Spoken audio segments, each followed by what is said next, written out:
I come from money. Old California money. My grandfather built a real estate empire in Los Angeles in the 1960s. Shopping centers, office buildings, residential developments.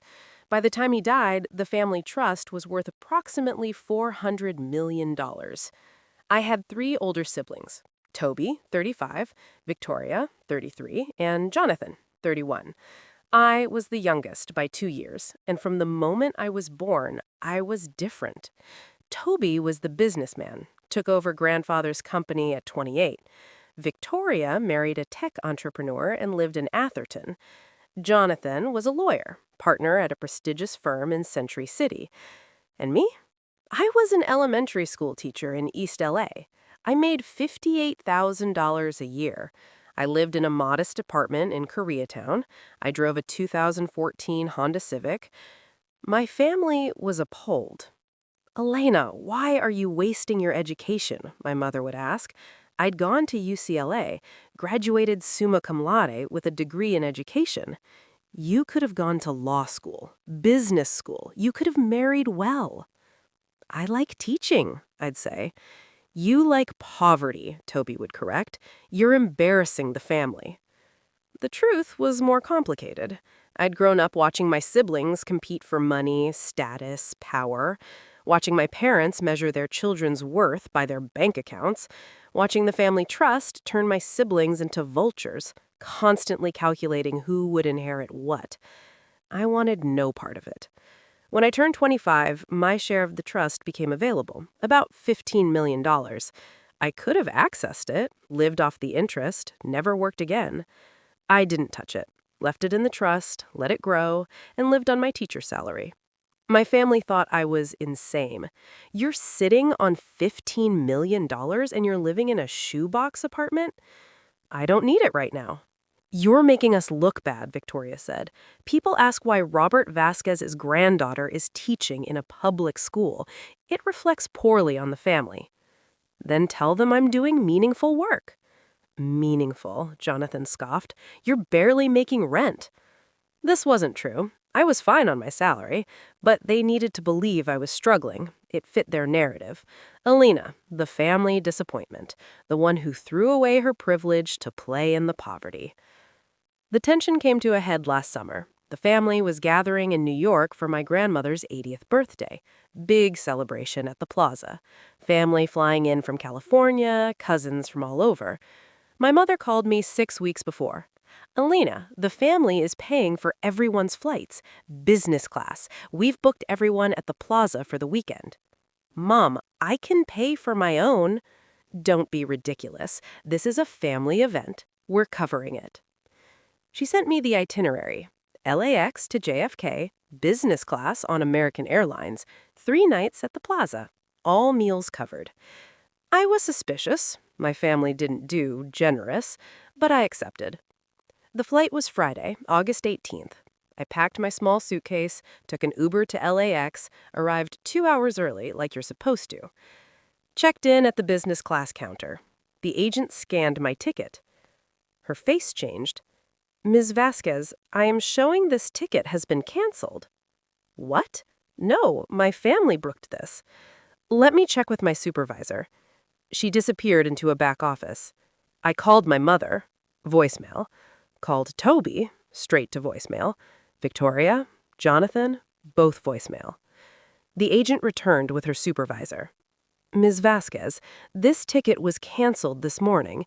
The credit card holder requested the cancellation and refund." Who was the credit card holder? A Toby Vasquez.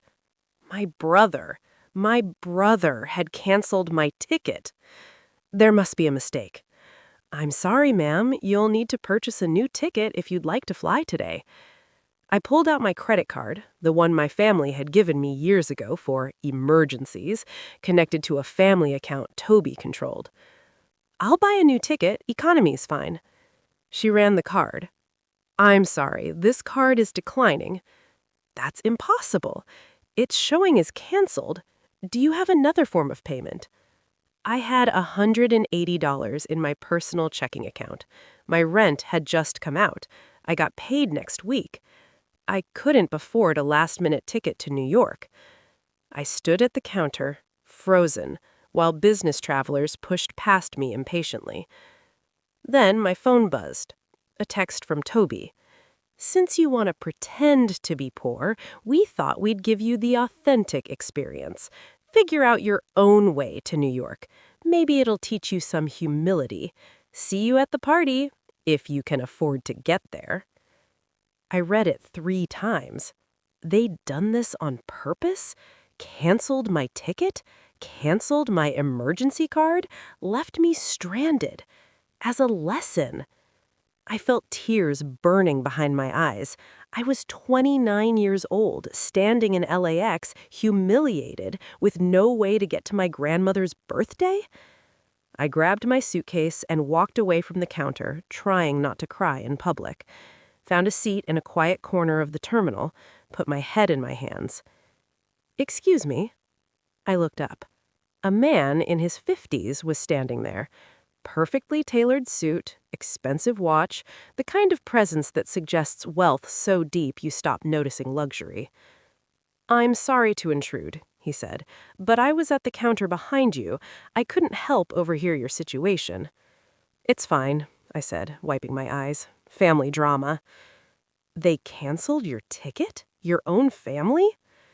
"Long story. I'm the black sheep. This is their way of making a point." He looked at me for a long moment. "What's your name?" "Elena. Elena Vasquez." "Elena, my name is Richard Ollie, and I'm going to ask you something that might sound strange. Would you like me to get you to New York?" I blinked. "I can't accept that. I don't even know you." "You don't, but I know cruelty when I see it, and what your family just did is exceptionally cruel." He pulled out his phone. "I'm heading to New York right now. I have a private plane at the executive terminal. There's plenty of room. You're welcome to join me." I couldn't possibly. "Elena," his voice was kind but firm, "I'm going anyway. The plane has 12 seats. It's just me. You wouldn't be putting me out. You'd be accepting a ride from someone who has the means to help and dislikes bullies." I looked at him. Really looked at him. He didn't look threatening. He looked like someone's sophisticated uncle. "Why would you help me?" "Because I can, and because, trust me," he smiled slightly, "they'll regret it." Something about the way he said it made me believe him. "Okay," I said. "Thank you." Richard's plane was a Gulfstream G650. I'd seen private jets before. My family had flown private occasionally. But this was different. This was $70 million worth of aircraft. The interior was cream leather, mahogany accents, full galley, bedroom in the back. "Make yourself comfortable," Richard said. "We'll take off in about 20 minutes. Help yourself to anything in the galley." I sat in a seat that probably cost more than my car. A flight attendant. There was a flight attendant on this plane. Offered me champagne. "Just water, please," I said. After takeoff, Richard sat across from me with a laptop. "So, Elena, tell me about your family, if you're comfortable." I told him about the real estate empire, about my siblings, about choosing teaching over the family business, about the $15 million trust I'd never touched. "You have $15 million and you work as a teacher?" He looked genuinely curious, not judgmental. "The money feels dirty, like I didn't earn it.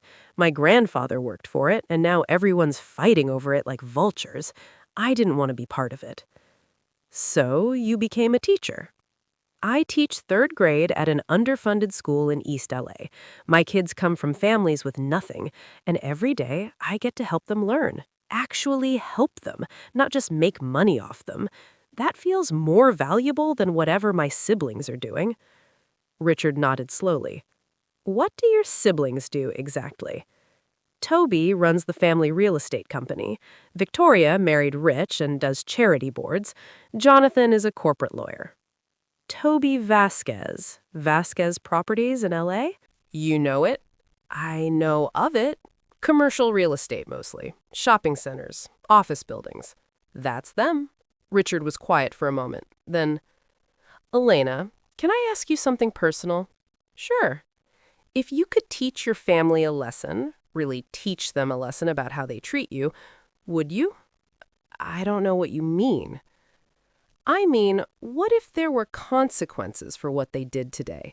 What if they had to feel what it's like to be powerless, dismissed, humiliated?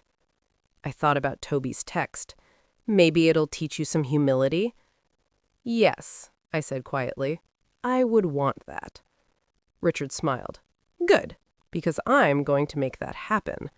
How? Let me worry about that. But Elena, I need you to do something for me. What? When we land in New York, go to your grandmother's party. Act like everything is fine. Don't tell your family how you got there. Don't mention me. Just smile and celebrate and watch what happens over the next few weeks. What's going to happen?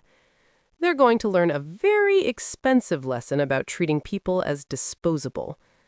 I should have asked more questions, should have demanded details, but something about Richard's calm certainty made me trust him. Who are you? I asked. Really? I'm someone who has more money than your family could imagine, and I really, really don't like bullies. The rest of the flight, Richard worked on his laptop, made several phone calls in what sounded like Mandarin, sent dozens of emails. I watched movies on the seatback screen and wondered what I'd just agreed to.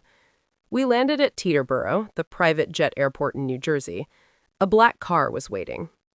This will take you to the plaza. Your room is already booked. Penthouse suite. Richard, I can't. It's done. Enjoy your grandmother's party. And, Elena, he handed me a business card, just his name and a phone number. Call me if you need anything. Anything at all. The car dropped me at the plaza at 7 p.m. I checked in. Richard was right. Penthouse suite already paid for. I showered, changed into the cocktail dress I'd packed, and went downstairs to the ballroom where my grandmother's party was being held. My family was already there. Toby saw me first. His face went white. Elena? How did you... Hi, Toby. Lovely party. Victoria grabbed my arm. How did you get here? We canceled your ticket. I found another way. What other way? You don't have money for last-minute flights. I managed. I pulled away from her. Excuse me, I should say hi to Grandma. I spent the evening watching my siblings whisper and stare at me, trying to figure out how I made it to New York. They'd know soon enough. 1 week after the party, Toby called me. Elena, have you been telling people about family business? What? No, why? Because someone's been calling our biggest tenants, offering them better deals to move their operations. We've lost 3 anchor tenants in the past week. Who's calling them? We don't know. Some investment group, but they're offering rates we can't match. It's like they know exactly what we charge and they're undercutting us by just enough to make it worth the move. That's weird.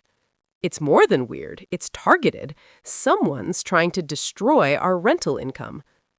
2 weeks later, Toby called again.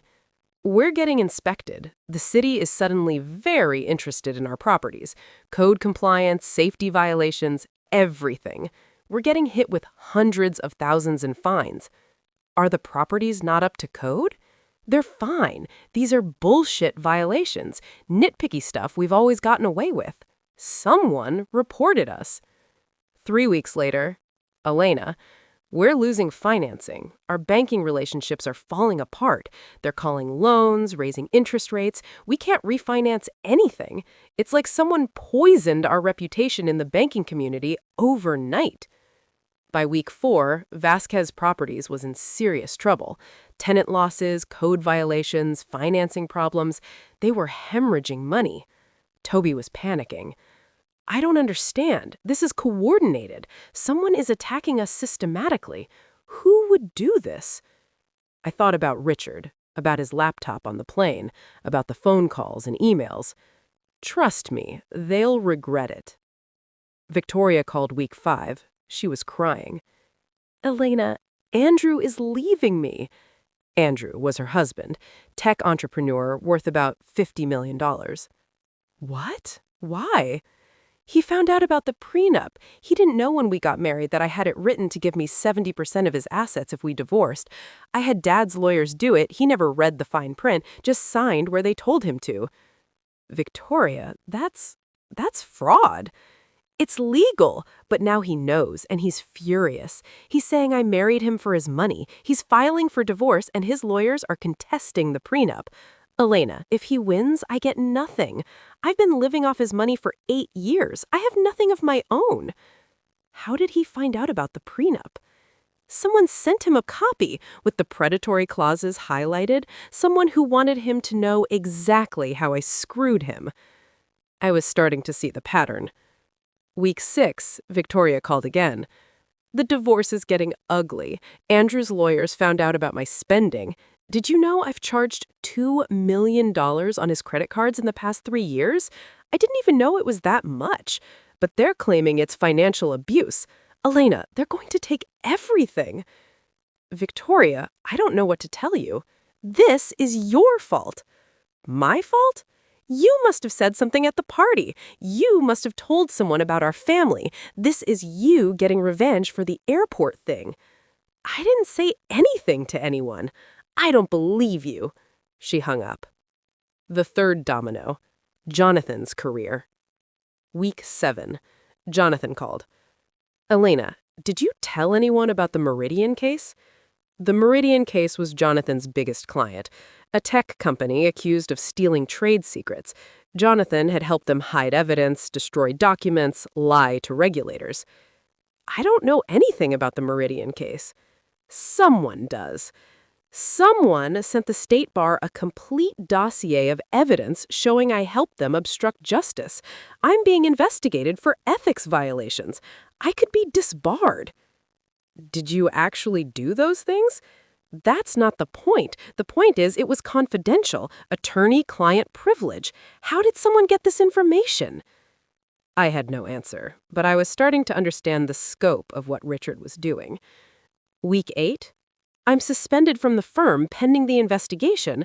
Elena, this is my career. This is my entire life. If I'm disbarred, I'm done. No firm will touch me. Week 9. They've frozen my assets. The State Bar thinks I was paid illegally to hide evidence. They've seized my accounts while they investigate. I can't access my money. Do you know what this is like? Yes, Jonathan. I know exactly what it's like to be powerless with no access to money, like being stranded at an airport with a canceled credit card. My mother called. Elena, the family needs to meet. Something is happening to us and we need to figure out what. The meeting was at my parents' house in Brentwood. Everyone was there. My parents, Toby, Victoria, Jonathan.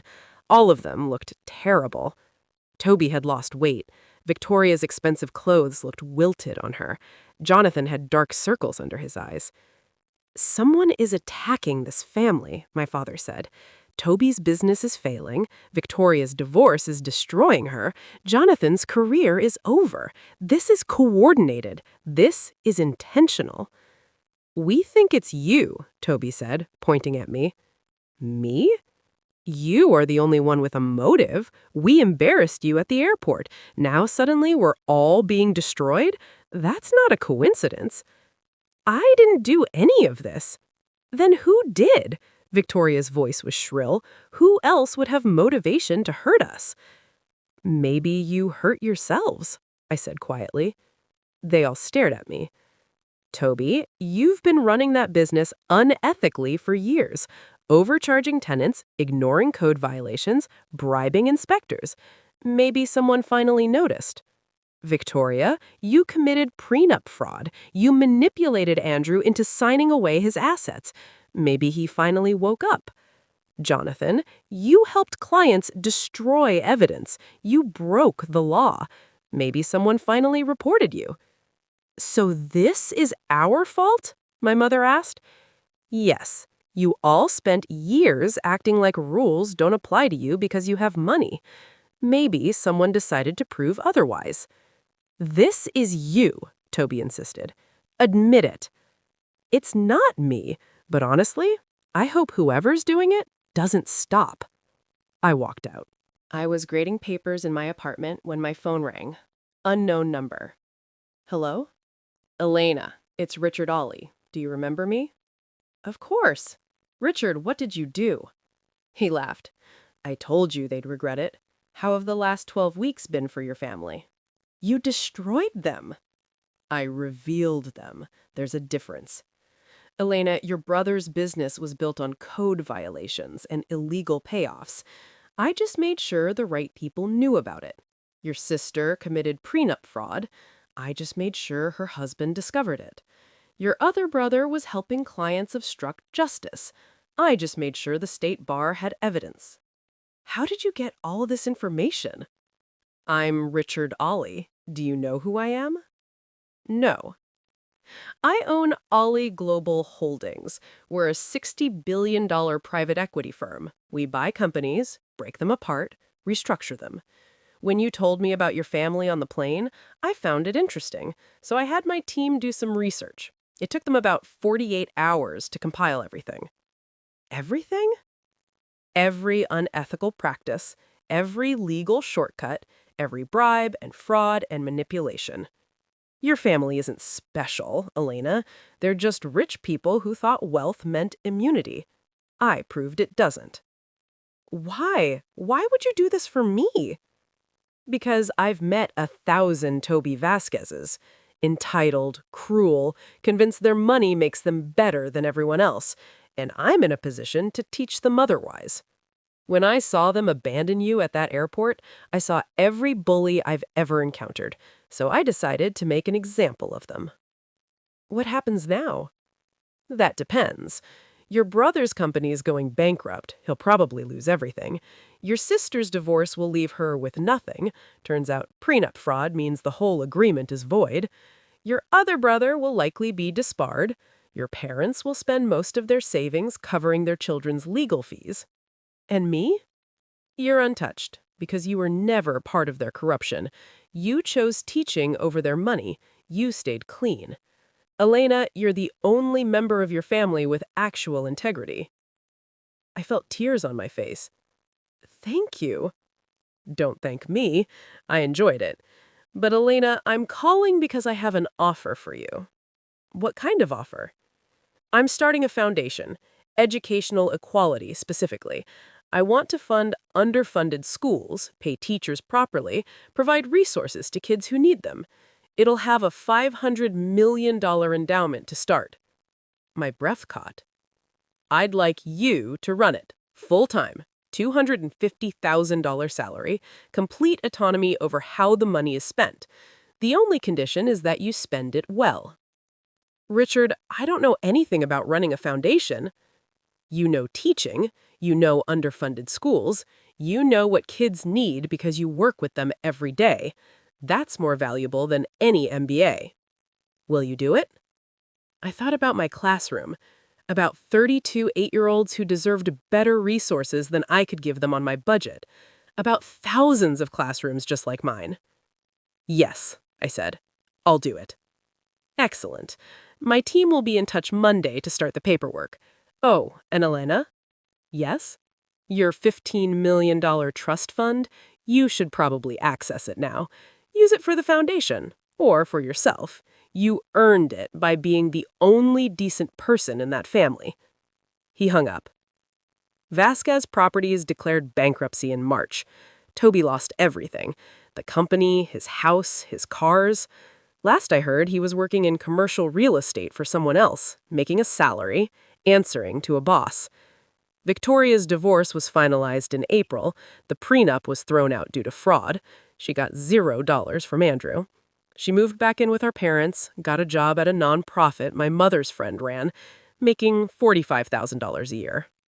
Jonathan was disbarred in May. He can never practice law again. He's working as a paralegal now, making $60,000 a year. My parents spent $3 million on lawyers trying to save their children.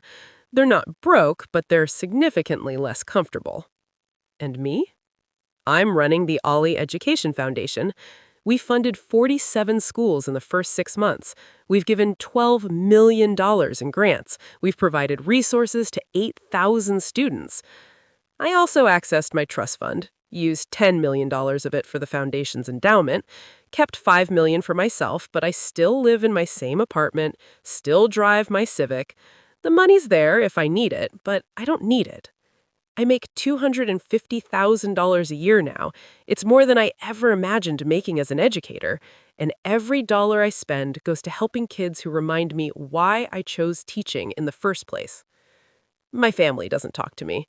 They blame me for everything, even though I didn't actually do anything. Richard did it all. But I don't miss them, because they were never really family. They were just people who shared my DNA and thought that meant they owned me. Last week, I got a letter from Toby, handwritten, mailed to my office. Elena, I know you're behind what happened to us. I don't know how you did it, but I know it was you. You destroyed our family because we canceled a plane ticket. Does that seem proportional to you? Does it seem fair? We were teaching you a lesson. We were embarrassing you. We wanted you to understand that actions have consequences. I hope you're happy now. You won. We lost. Congratulations. Toby. I read it twice. Then I wrote a response. Toby, you're right that actions have consequences. You spent years treating me like I was worthless because I chose teaching over money. You mocked me at every family gathering. You called me an embarrassment. You canceled my ticket and my credit card to teach me humility. And someone saw that, someone who had the resources to show you what consequences actually look like. It wasn't me. I didn't have the power to destroy you, but I'll admit something. I'm not sorry it happened, because you're right about one more thing. Actions have consequences.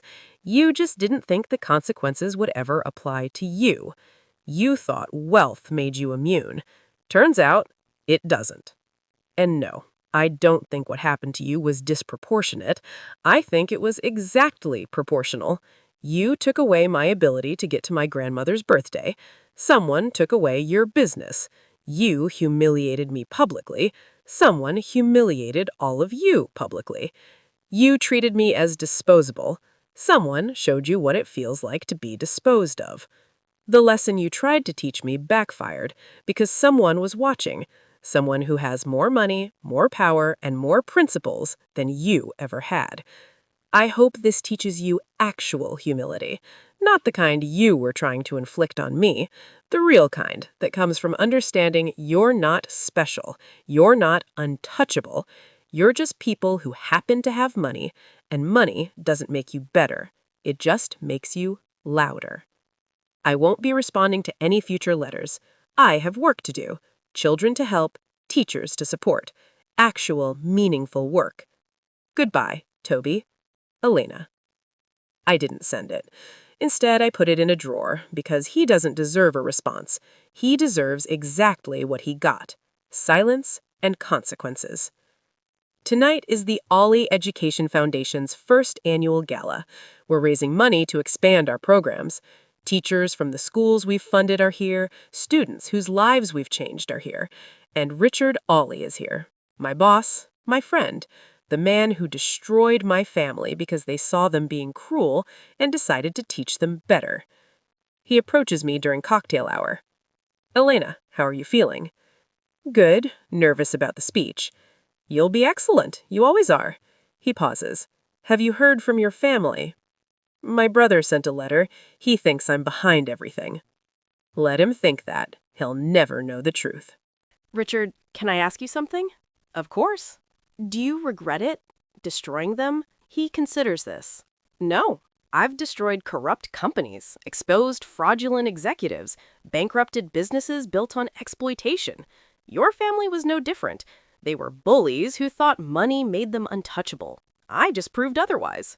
But they're my family. No, Elena. They were people who shared your blood, but not your values. Family isn't about DNA. It's about who shows up for you, who values you, who sees you as a person, not a prop in their status game. Is that why you helped me? I helped you because you reminded me of someone. My daughter. You have a daughter? I did. She died when she was 30. Car accident. But before that, she was a lot like you. Idealistic, principled. She came from money but wanted nothing to do with it. She was a public defender, spent her life defending people who couldn't afford lawyers. His voice cracks slightly. Her brothers thought she was crazy, throwing away her privilege. I didn't understand it then, but after she died, I realized she was the only one who got it right. She was the only one who understood that wealth is meaningless if you're not helping people. Richard, I'm so sorry. When I saw your family abandon you at that airport, I saw her, and I saw the family that would have abandoned her if I'd let them. So I made sure your family learned what mine never did, that cruelty has a cost. He puts his hand on my shoulder. You're doing her work now, helping kids, helping teachers, making the world better instead of just making money. She would have liked you. I feel tears streaming down my face. I wish I could have met her. You carry her forward. That's better. The gala raises $8 million. We'll fund 30 more schools next year, reach 15,000 more students, change thousands of lives. And somewhere in California, my family is learning to live without the wealth that defined them. I don't feel guilty about it anymore, because Richard was right. They'll regret it. Not because I destroyed them, because they destroyed themselves. I was just lucky enough to have a billionaire witness it happen. And billionaires, it turns out, don't like bullies. If you're reading this and you've been abandoned, dismissed, or humiliated by people who thought they were better than you, listen to me. Their cruelty says everything about them and nothing about you. My family thought they were teaching me a lesson. Instead, they revealed exactly who they were: cruel, entitled, convinced their wealth made them superior. And someone saw that. Someone with more power than they had. Someone who decided to teach them better. You might not have a billionaire witness your humiliation, but you don't need one. Because people who treat others as disposable eventually dispose of the wrong person, eventually push away someone they needed, eventually reveal themselves to someone who matters. And when that happens, the consequences come. Sometimes immediately, sometimes years later. But they come. My family learned this at the cost of everything they valued. I hope your bullies learn it too. And I hope when they do, you're far enough away that their fall doesn't touch you. Because you deserve better than people who see you as a lesson to teach rather than a person to love. I'm Elena Vasquez. At the airport, they abandoned me. A billionaire whispered, "Trust me, they'll regret it." And they did. Every single one of them. If this story resonated with you, drop a comment below. Tell me about the people who underestimated you. Tell me about the moment you realized you were better off without them. Because you are. And someday, they'll know it too.